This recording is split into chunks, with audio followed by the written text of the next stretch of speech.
fazerem a sua própria casa, para eles irem morarem, que eles já estavam muito grandes. Aí, né, eles foram pra casa.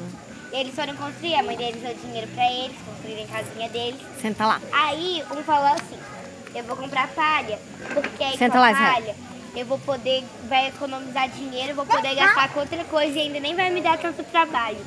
Aí o outro falou, eu vou comprar madeira, que é um material mais forte que a palha, mas mesmo assim eu vou economizar, poder gastar em outras coisas e ainda assim vai me dar menos trabalho e vai ter mais tempo para brincar.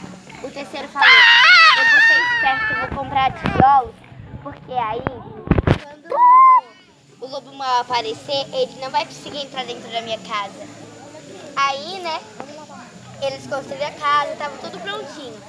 Aí o lobo mau encontrou a casa e bateu na porta de um.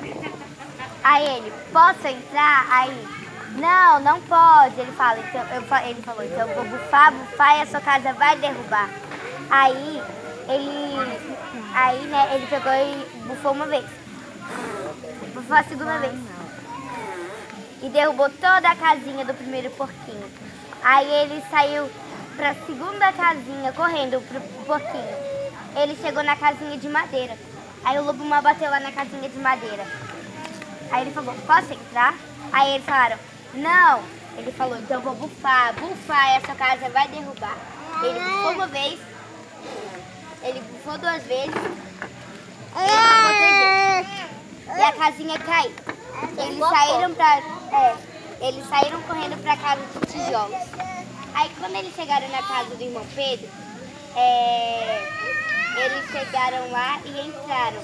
Quando eles entraram, o lobo mau chegou lá e falou, abre a porta e deixa eu entrar. Aí eles falaram, não. Aí ele falou, então eu vou soprar e essa casinha vai derrubar. Ele soprou uma vez, duas vezes, três vezes, quatro vezes. Cansou de soprar, mas ele não conseguiu derrubar. Aí ele viu uma chaminé. O porquinho, que era inteligente, ele colocou logo uma panela no fogo.